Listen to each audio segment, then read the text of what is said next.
أعوذ بالله من الشيطان الرجيم.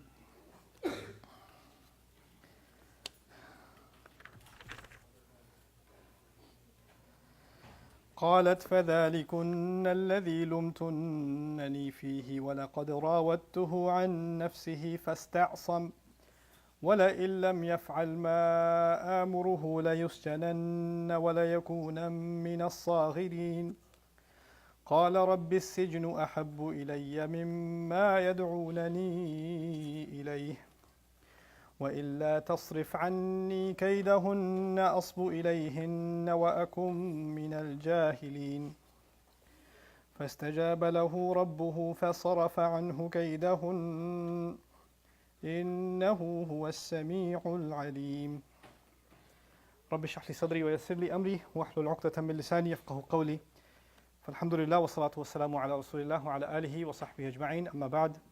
Today I'm going to cover the second dua of Yusuf alayhi salam from Surah Yusuf.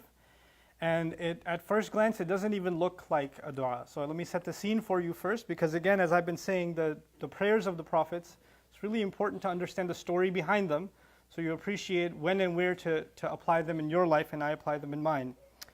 So we saw, the minister's wife was crazy about him. She tried to seduce him, and all of that failed, and now she's embarrassed, and the word spread all across Egypt that she's got a crush on her servant, and she's very embarrassed by that. So what she does is, and there are other women that are from the same political elite. These other women, they're having their parties or whatever, and they're making fun of her and talking about her, and word gets to her. You know what they were saying about you at that gathering? You know what they were saying about you over there? And she's now heard that these women, they've made a mockery out of her reputation because of the word getting out.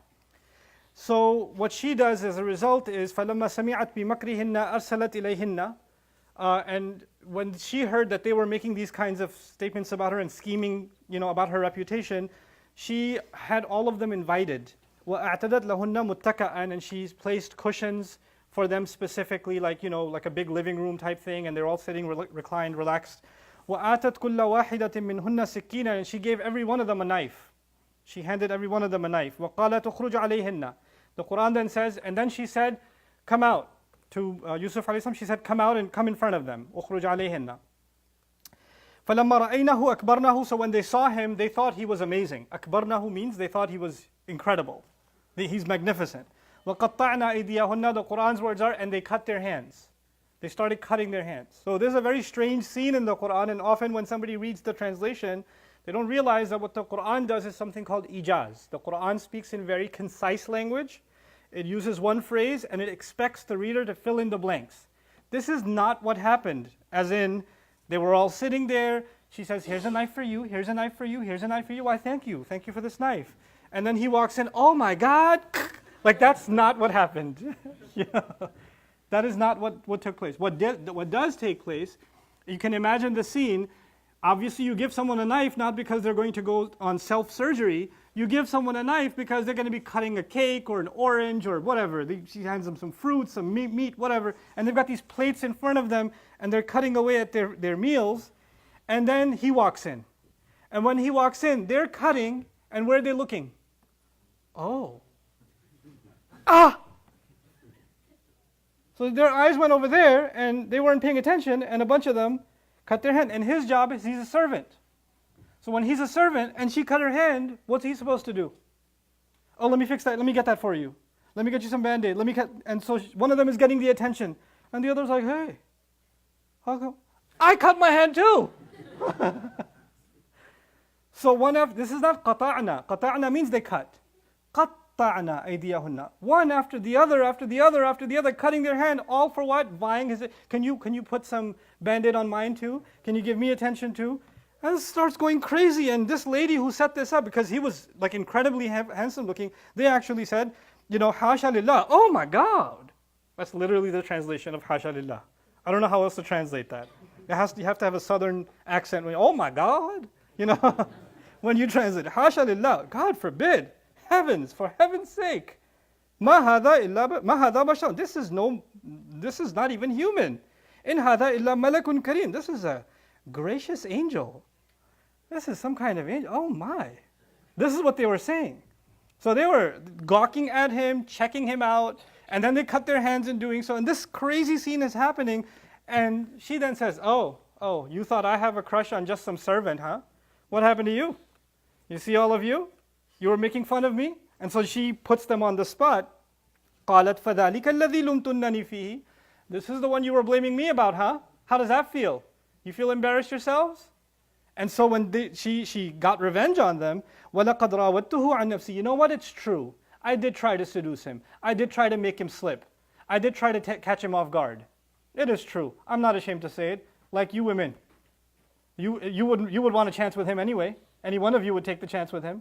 So she calls it out and she has no shame in now saying it. Yep, I liked him. And I tried to make him slip. And it didn't work. And so then she says, وَإِلَّا تَصْرِفْ عَنِّي كَيْدَهُنَّ. Or actually she says, وَإِلَّمْ يَفْعَلْ مَا أَمُرُهُ. And if he doesn't do what I'm telling him to do, in other words, I'm still the owner of this house. He's still my servant. When I tell him come here, he should come here. When I tell him do this, he will do this. How dare he disobey me as my servant?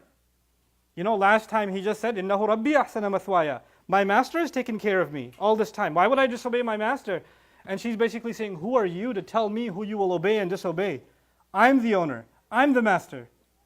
And so she's now imposing her authority on him now. You better do what I want or I'm going to burn you.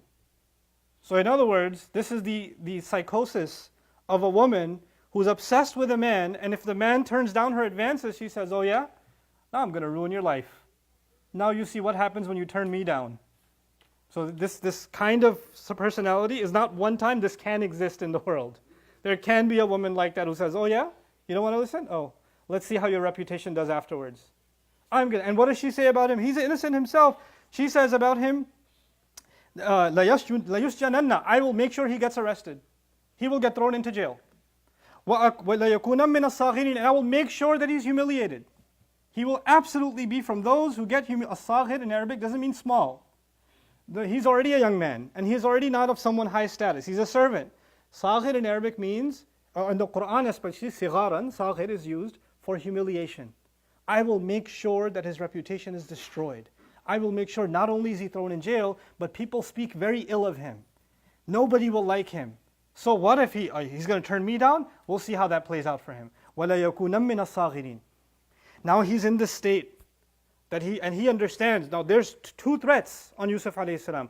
One threat, I'm going to throw you in jail. Second threat, I will humiliate you. Those are two threats, two separate threats. One of them he is worried about, the other one he's not worried about. The one he's worried about is, should I be addressing that I'll be thrown in jail? Because he has two options. Either he should obey her and do haram, or he should go to jail. So he'll discuss that. But the problem of being humiliated, he doesn't even bring it up. You know why? Because he knows that dignity belongs to Allah. He gives it to whoever He wants. He takes it away from whoever He wants. People don't control that. تُعِزُّ مَن تَشَاءُ وَتُذِلُّ مَن تَشَاءُ بِيَدِكَ الْخَيْرُ. You give and you take away dignity from whoever you want. You control all good. Their scheme, their accusations, their propaganda, their plotting, none of that will make any difference when you decide to give me dignity. And if you decide to take dignity away from me, doesn't matter if I'm the king of the world. I won't have any dignity. It won't matter. So he's clear about that. So what does he say to Allah? He says, رَبِّ السِّجْنُ أَحَبُّ إِلَيَّ. Very commonly, very misunderstood dua of this great prophet. He says, my master, prison is dearer to me. I prefer, or I love prison more, مِمَّا يَدْعُونَنِي إِلَيْهِ, from what these women are calling me to do. These women are inviting me towards haram. I prefer prison over this. He's telling Allah, رَبِّ السِّجْنُ أَحَبُّ إِلَيَّ. Some people have looked at this dua and said, well, you know what? This is why Allah threw him into prison. Because he said, I prefer prison. So Allah put him in prison. You should be careful what kind of dua you make. It might come true. You know? But actually, he's not asking for jail. You have to understand. He only has two options, haram or jail. He's not under control. He doesn't have hurriya. He's actually a servant, a khadim. She says, you got two options. Either you do what I'm telling you, or you go to jail. He has to pick between one of these two. So he turns to Allah and says, Ya Allah, with the options in front of me, I'll have to prefer jail.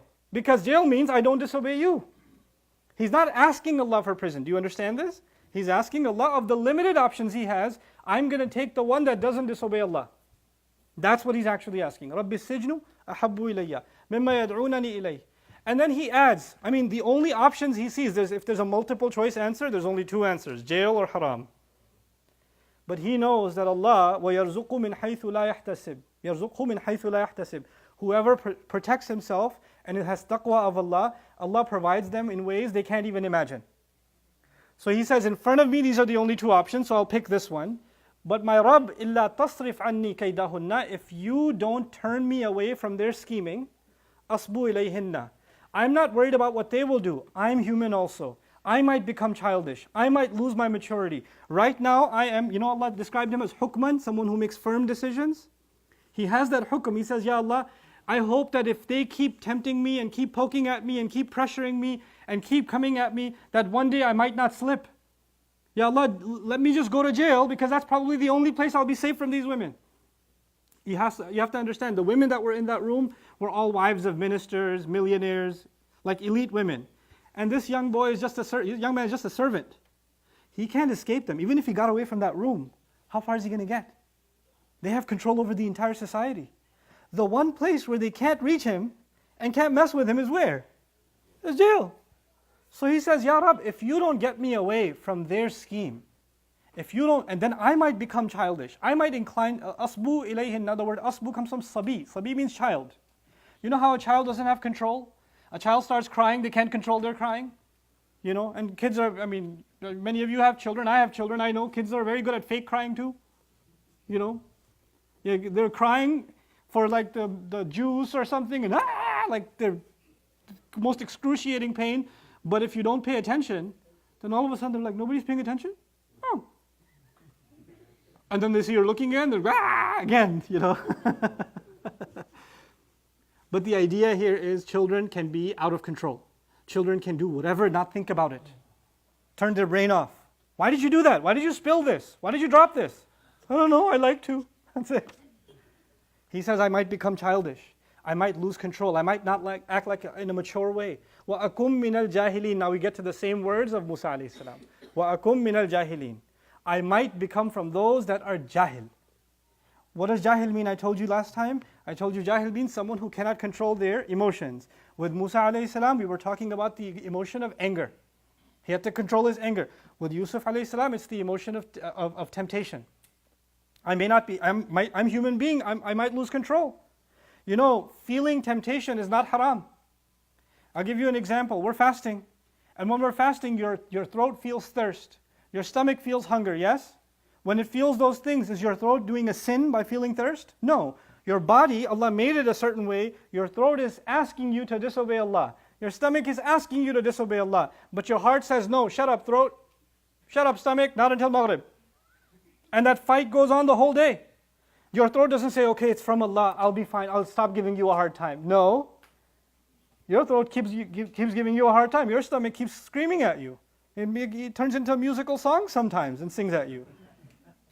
Because asking you to disobey Allah. There are some inclinations Allah put inside of us. Whether you're a believer, whether you're a hafiz of Quran, whether you're a alim, whether you spend your entire day in the masjid, hunger is hunger. Thirst is thirst. You're all going to feel it. What matters is your heart is in charge. It stops those feelings and puts them under control. Temptation towards the opposite gender is like that. It's a very powerful emotion. Allah put that inside us. زُيِّنَ لِلنَّاسِ حُبُّ الشَّهَوَاتِ مِنَ النِّسَاءِ. Allah put it Himself. That feeling will come. It can be very overwhelming. But we ask Allah that we don't lose control over our hearts and we give in to that temptation. So we control the eye, we control the tongue, we control the hands, we control the body, and we hold ourselves back from the haram. So he says, if you don't take me away from this environment, I will eventually end up falling.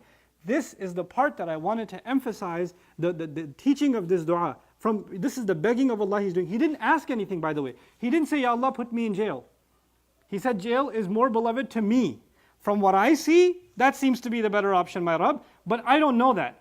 I just know one thing for sure. I need you to get me out of this. I need you to get me out of this. Because he also doesn't know, maybe jail is even worse. He doesn't know that answer. So now what I wanted to tell you in this particular dua, for myself and yourself, is if you find yourself in an environment, if you find yourself around companies, some of you guys are going to college, university, Or some of you are at the office and your friends say, hey, let's go out to lunch. Not in Ramadan, but afterwards, let's go out to lunch. The people you hang out with, the kinds of things they talk about, the kinds of conversations they have, what they're comfortable with. If you're around that long enough, your guard goes down and that messed up stuff starts becoming normal to you. That becomes your normal. And the more that stuff becomes normal, then the more the obedience to Allah starts seeming more and more difficult, unnatural. This deen, Islam, is deen al-fitra. I'll take 3 more minutes, I promise. This deen is deen of fitra, natural religion. Naturally, our hearts are inclined towards the obedience of Allah. Allah made human beings to want to obey Allah. But when we put ourselves in unnatural, sinful environments, then our nature changes. Our nature actually gets contaminated. You know, for example, when you eat unhealthy food, it can become an addiction, right? If you're drinking soda all the time, if you're eating artificial sugars all the time or whatever, you need to have your cheese puffs, you need to have your Swiss rolls or your chocolate fix or whatever. And if you all of a sudden, you know, from today on, no more Coke, no more soda, no more this, no more that, does your body go through withdrawals? You crave it again? Yeah, even though that's not natural. That's not natural stuff, but you've developed an addiction. The same way, if you're in a bad environment, it can become very addicting, to the point where you think that's normal. That's normal. He's asking Allah Azza wa Jal, jail is the only place where I will be safe from this environment. Because if I'm here all the time, they'll keep poking away at me, and sooner or later a human being will slip. If Yusuf alayhi salam is afraid of that, none of us should be able to say, you know what, I know I'm around a lot of that stuff, but it doesn't affect me. Alhamdulillah, Allah has given me super awesome iman. Nothing bothers me. I'm a hard rock, baby. No, you're not. You're not. Even a rock, when you drip water on it long enough, what happens to the rock? It gets a hole in it. Even that can, crack. So don't overestimate your ability to fight temptation and assume nothing affects you in the environment you put yourself in. And so when he made this dua to Allah Azza wa Jal, that I will lose control over my emotions, my temptations, فَاسْتَجَابَ لَهُ رَبُّهُ فَصَرَفَ عَنْهُ كَيْدَهُنَّ إِنَّهُ هُوَ السَّمِيعُ الْعَلِيمُ. This is the last thing now, with that 1 minute left. Allah answered his prayer. فَاسْتَجَابَ لَهُ رَبُّهُ. He got him away from their scheming. فَصَرَفَ عَنْهُ كَيْدَهُنَّ. And then he said, Allah Azza wa Jal said about this, إِنَّهُ هُوَ السَّمِيعُ الْعَلِيمُ. Certainly Allah, He is the one who always hears, and He's the one who always knows. Now why is that important? Because He didn't say He heard and He knew. He said He hears and He knows. Why? Because He's telling us He still hears, He still knows. So when you find yourself in this case, no doubt about it, Allah will hear when you want an escape. When you are strong enough to be able to say to Allah, pain, prison, the threat of someone who's going to destroy me, that's not strong enough. I would prefer jail over what haram is. When you show Allah that, Allah hears, Allah knows, and Allah will rescue you. You find refuge and protection in Allah, and Allah will not let you down. May Allah Azza wa Jal give us strength to get away from the scheming of any around us, men or women. May Allah Azza wa Jal protect our dignity and our honor, and may Allah Azza wa Jal give us the ability to ask Him sincerely from the heart when we are in need of Him. Barakallahu li wa lakum. Assalamu alaikum wa rahmatullahi ta'ala wa barakatuh.